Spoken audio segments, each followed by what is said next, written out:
In my last video, I mentioned that I was 6'2", and I spoke about how, contrary to popular belief, this does not automatically mean I'm a hit with the women. Today, I wanted to talk about how being tall can sometimes be something of a drawback. Now, this is not to suggest that being tall doesn't have its advantages, or that tall people are the only people who have problems, or that short people don't have problems too. And I actually hate the fact that I have to say that. I have to put that disclaimer in. It does seem as though in the world today we have accepted groups who we sort of accept always have it difficult.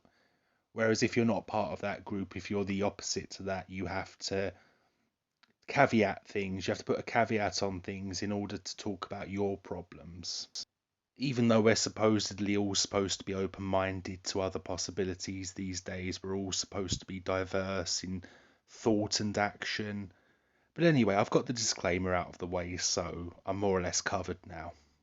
So, when I was about 14, 15, I had a situation where I had a lot of trouble coming my way at school. Some of it deserved. I wasn't exactly the nicest kid in the world. There are a lot of people that I'd love to come face to face with so I can apologize to them, even though it's been about 20 years now and they've probably moved on with their lives. But there was also a lot of it undeserved. And because I'd started to grow in height quite a bit by this point, naturally I wasn't given leeway that shorter kids were. And I'll give you an example actually. This is the perfect example. I'd spent a long time being told that if someone starts on you, you just ignore them and walk away. So one day, a couple of lads I think in my year or the year above, tried something on me, and so I ignored them. I walked away. Next thing I know, I've got this huge whack on the back of the head.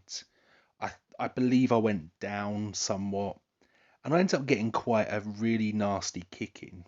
Now, later that day, I was stood up in front of one of those teachers that is always walking around the school looking for something to do because they don't have their own form group, they don't have a subject that they teach.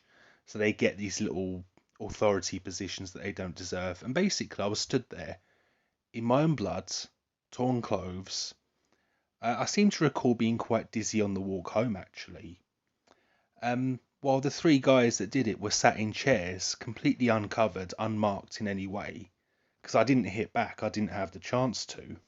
And yet I was the one being made to apologise to them because I was the bigger one. And the funny thing is that I got this lecture that tall people get quite a lot, where someone will say, "Look, I know you think you're better than other people because you're bigger than them, because you're tall." I've had this lecture so many times, and it always baffles me because I have never said a single thing about my height. I've never ever looked at myself in the mirror and thought how amazing I am for being tall. And I've certainly never ever presumed that I was better than someone because I was bigger than them. Truth be told, I would have liked to have been a little bit shorter, to be quite honest with you. But I got one of these lectures. Bear in mind, I was stood there covered in my own injuries. And yet, when I tried to suggest that I'd been the one that was attacked, something that should have been very obvious, suddenly this whole, I suppose you think you're better than everyone because you're tall. Let me tell you now, short people can do just as much as tall people can. Suddenly vanished. Suddenly, no, there were things short people can't do that tall people can, namely be violent. Now, eventually, this teacher dropped the hardball act and tried being, diplomatic and friendly, but still, this weird one-sidedness continued. So when it became very obvious that I was the victim, suddenly I start getting this lecture of, okay, well, you may not have done anything intentionally to start this, but have you considered possibly that because you're a big lad and they're a little bit shorter than you, I don't think they were that much shorter than me, but because they're a little bit shorter than you, maybe you might have given them a look that made them think you were going to attack them. And I remember nodding and agreeing and going along with this, and going home feeling quite bad, even though, in that situation, all I'd done was walk away from someone. I did the most unthreatening thing possible. How can you be intimidated by someone, by the back of someone, enough to attack them in quote unquote self defense? But you see, at this point in my life, I'd been through it quite a bit, and I was just, I wanted to get home. 3:20, I think school ended back then, 3:15. That was my, clocking off time. I'd go home and I wouldn't think about school again. And many years passed, and there were quite a lot of incidences at college, in workplaces, sometimes on the streets, where someone would pick a fight with me. And I'm not someone that goes looking for trouble. I don't go looking for fights. I'm not much of a fighter, to be honest with you, and I've never tried to pretend that I was. The only times I've ever tried to imply that I was, handy or that I knew the right people was in a situation where I was in possible danger.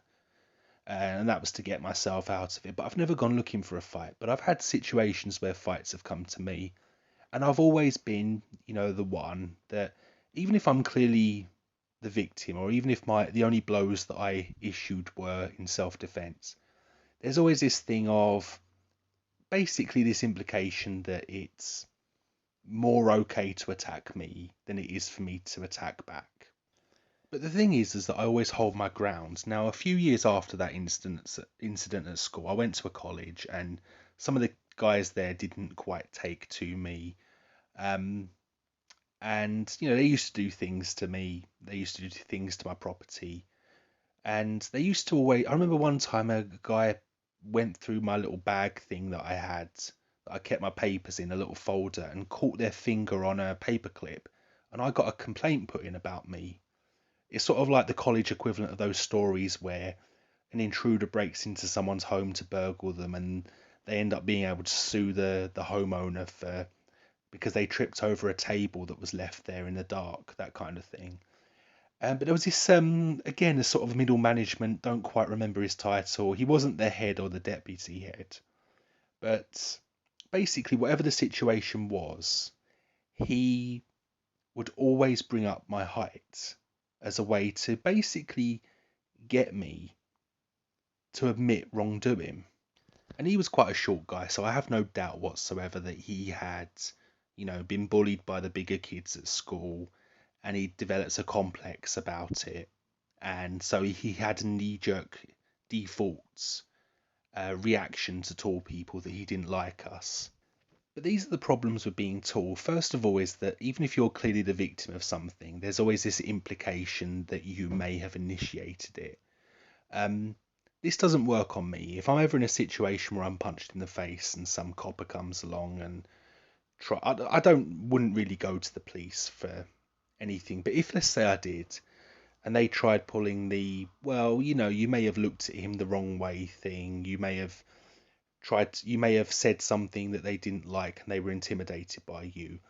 It doesn't work on me because I know that they're trying to get me to admit fault, to try and get me to admit some degree of guilt, some kind of mitigating circumstance that could be used to clear the other person. And once you start on that stepping stone, the next step is for them to try and get you to admit that maybe you did something to start the whole thing. So you take responsibility. I use the police as an example. It could just as easily apply to a management position in a job or somewhere like that. But I do think that police officers these days, especially in this country, do act like school teachers. I don't care who started it. It's six of one, half a dozen of the other. So I won't ever be manipulated like that. If I feel that I'm in the right, then I will say so.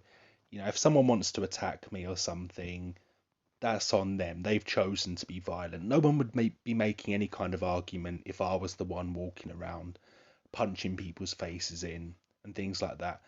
So that's one problem that you have when you're a tall person. Another one is that you're constantly held to almost responsible for other people's insecurities about you. So you might have someone that's jealous of you because you're quite tall. They wish they could be as tall as you. And eventually this turns into resentment, but they seem to forget that the resentment is in their own mind. I suppose this could also apply to people who are, intimidated by tall people. I'm the sort of person, right, I won't walk too close behind someone because I don't want them to get nervous. But I'm not going to be, crossing the roads to protect their feelings. At some point you've got to say it's your insecurity, it's your complex. It's, you can't expect other people to censor their movements, I guess, to restrict their own movements. But on the subject of people, mainly guys who feel insecure, they feel jealous about, the fact that I'm taller than them, I'll frequently get from these people this idea that because I must think of myself as a better person because I'm tall. I do get the, I suppose you think you're better than me because you're bigger than me thing from people. When I've never, ever, ever said that in my life. I've never thought that way. I've never been that kind of person. I want to show you something actually. This is something that came up on my YouTube homepage. These sort of community notes, I think they're called.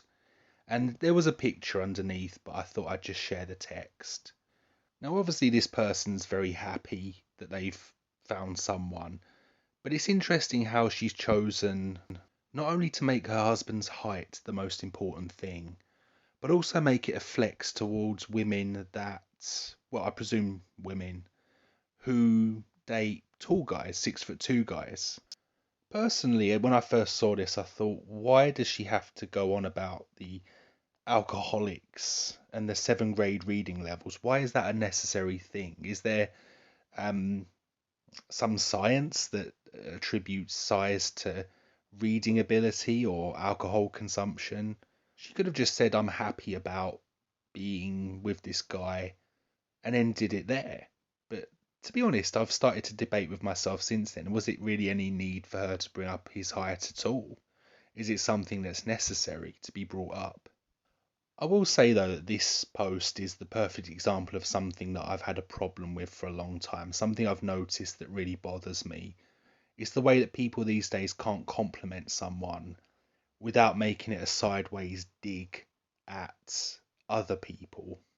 But to tell you the truth, if you're a short person, or if you're shorter than what is considered tall, um, just know that tall people aren't conspiring against you. We're not looking in the mirrors thinking about how amazing we are and how we're going to bring an end to the democracy of shorter people.